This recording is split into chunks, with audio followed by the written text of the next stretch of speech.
Today we are going to talk about composition. Composing your image means choosing the elements you want to include, the ones you don't, and how those elements are distributed in the space and in the depth. In short, it's a subjective, often unconscious choice that comes down to individual taste, the time you have to take the shot, and the capabilities of your gear, sensor size, focal lengths, and lens aperture. The rules of composition have evolved over the 200 years that photography has existed, initially linked to shooting constraints, then to break free from academic standards, while nevertheless maintaining a series of golden rules. I suggest we look together at where these rules come from. Ever since 15th century Italian painters succeeded in rendering the effects of perspective on a flat surface, artists have long sought the perfect composition, both in proportions, the positioning of subjects, and the arrangement of colors. Until the 19th century, working in the studio allowed artists to arrange nature to organize it according to their conception of aesthetics. With the naturalistic painter's movement, Barbizon school, the approach evolved, and the artist had to compose while taking into account their environment, which they didn't fully control. Millet set up his easel in a field and captured the work of the peasants. It is the artist who positions themselves in relation to their subject, not the subject that is arranged. Here, Millet distributes 3 planes, the 3 characters, then the haystacks, and finally the village in the background. The vanishing line starts from the bottom right to follow the backs of the characters, ending on the ground on the left. Reading towards the left evokes the past. While painting took centuries to leave the studio, photography returned there in its early days. The first photographers therefore composed their images like painters in the studio due to the weight of the cameras and the management of light. This resulted in very formal portraits, posed as in this photo of Karl Marx. No perceptible movement, a very studied pose, ultimately no spontaneity. Paradoxically, it was initially the advances in the darkroom that drove the evolution of the photographic approach. More than questions of framing during shooting, collage and superimposition inspired the artists of the early 20th century. Man Ray transformed the female body into a musical instrument. Then he played with the scientific discoveries of his time, such as X-rays for this image as early as 1920. But quite quickly, the technical evolution of cameras regained the upper hand over the creativity of artists, democratizing the practice of photography. When speed liberates from the beginning of the 20th century, engineers sensed the potential represented by photographic practice, freed from its weight constraints with unprecedented ease of use. While Capa was still using a rather bulky camera in 1936, it would take another 20 years for Leica to invent the 24x36 format in 1954 with the M model. Beyond the format and the camera itself, the most significant progress was made in the fields of lenses and film. By marketing wide aperture optics, manufacturers allowed exposure times to be drastically reduced. We will cover these technical issues in a future episode.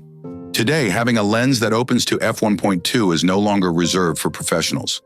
At Canon, to only talk about one brand I use, a 50mm f1.2 costs $1,500. The other parameter that helps reduce shutter speed is the sensitivity of the film then and the sensor today.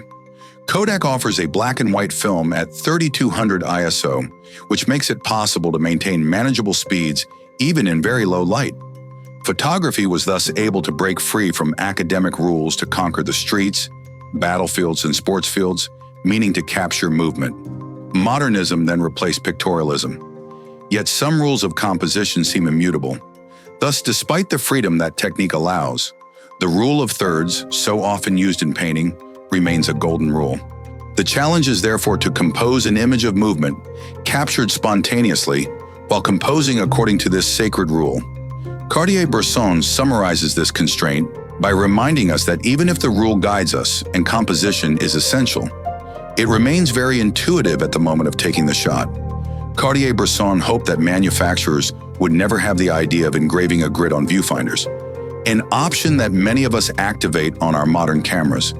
But do we really pay attention to it when we shoot? This famous photo by Cartier-Bresson, taken in Hyères in 1932, shows that he placed the cyclist on an intersection of the lines of thirds. Did he construct his image, or did he wait for the subject to be in the right place? Only an analysis of the contact sheet could show us how many shots were taken and which one was selected. Like any photographer, I compose my images with this rule in mind.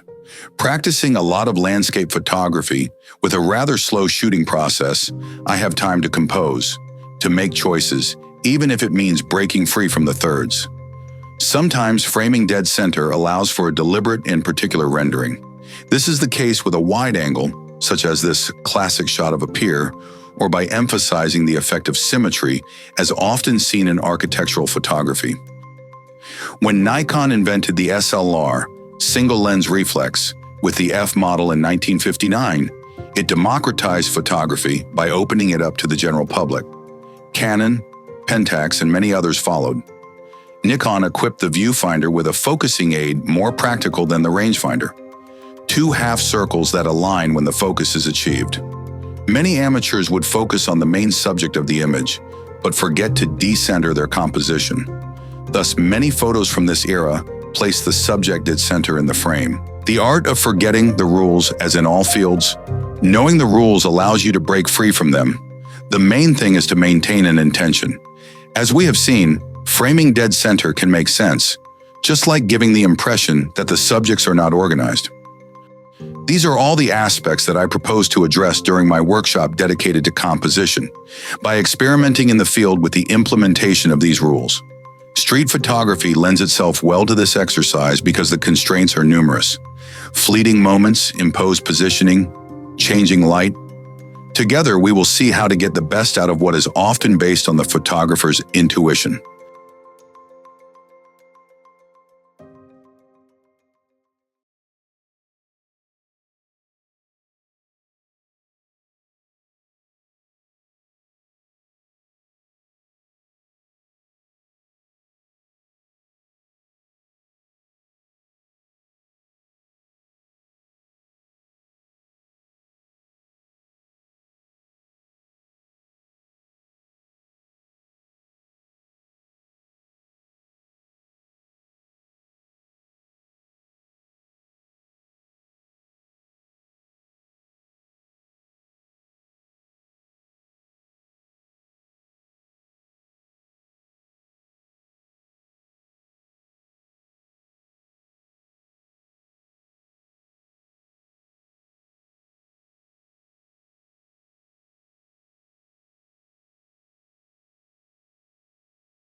As I mentioned in the October episode of my online magazine, the Musée Maillol dedicated a beautiful exhibition to Robert Doisneau.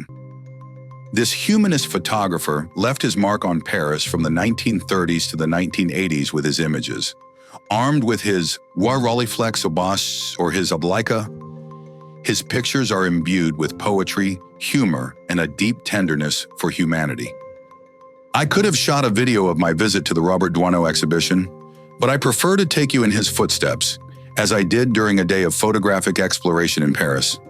Thanks to the lightness of my Leica Q2, I was able to let my inspiration guide me, alternating between typically Parisian landscapes and images of the many passers-by.